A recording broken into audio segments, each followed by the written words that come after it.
Pipe వచ్చేసి ఒక లోలో వచ్చేసి ఒక దాదాపుగా ఒక 8 బాటిల్ దాకా అయితే వదిలింటాడు. సో ఒకసారి రిజల్ట్ ఎట్లుంది అడుగుదాం రండి. సో లోలో దాదాపుగా ఒక 6, 7, 8 బాటిల్ దాకా వదిలిన ఒక 4 రోజులు గ్యాప్ ఇచ్చి సో రిజల్ట్ ఎట్లుంది నేను ఒకసారి మీతో రైతుతో అడిగిస్తాను. ఎట్లా ఉందనేది చెప్తారు రండి. ఎట్లుంది నా లోలో వాడినారు కదా, ఎన్నిసార్లు వాడింటారు మీరు ఇప్పటికి? ఒకసారి 4 సార్లు వాడినాంపా. 4 సార్లు అంటే ఎకరాకి 2 బాటిల్ లెక్క ఎక్కిస్తున్నారు మీరు. 2 బాటిల్. ఎట్లుంది నా రిజల్ట్? ఏం గమనించినారు? గ్రోత్ బాగుంది. ఓకే, గ్రోత్ బాగుంది, బాగా పెడుతున్నాయి.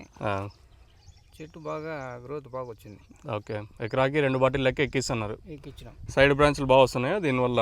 బాగుంది. పూత ఏమన్నా డ్రాప్ అయిపోయేది ఏమన్నా ఉందా? అట్లా ఏమన్నా? పూత ఏం డ్రాప్ లేదు కానీ పుట్టుకేం బాగానే ఉంది. చెట్టు గ్రీనిష్ కానీ పిలకలు బాగా వలుగుతున్నాయి దీంతో. చెప్పొచ్చునా 10 మంది కాకపోతే 100 మందికి? 100 మందికి ఏం చెప్పొచ్చు, ఇబ్బంది ఏం లేదు. ఏం వాడచ్చు బంగారుగా. ఓకే, ఎకరాకి 2 బాటిల్ లెక్క ఎక్కిస్తున్నారు. మళ్ళీ 4 రోజులు గ్యాప్ ఇస్తున్నారా మీరు? 4 రోజులకు ఒకసారి. 4 రోజులకు ఒకసారి ఎక్కిస్తున్నారు మీరు. ఓకే, మీ రిజల్ట్ హ్యాపీనే? ఇబ్బంది ఏం లేదు. ఏం ఇబ్బంది లేదు. ఎంత పడుతుందా? ఏం రేట్కి ఇస్తున్నారు? 300. హాఫ్ లీటర్ వచ్చేసి 300 పడుతుంది. ఎకరాకి 2 బాటిల్ వరకు మనం సజెషన్ అయితే ఇవ్వచ్చు. రైతులకు ఎవరికన్నా కావాలనుకుంటే స్క్రీన్ మీద నెంబర్స్ అయితే ఉంటాయి. రైతు వచ్చేసి దాదాపుగా 4 సార్లు వరకు అట్లా ఎక్కించండి 8 బాటిల్ దాకా. రిజల్ట్ అయితే మీరైతే గమనించవచ్చు. తోట బాగుంది కదపా మీకు?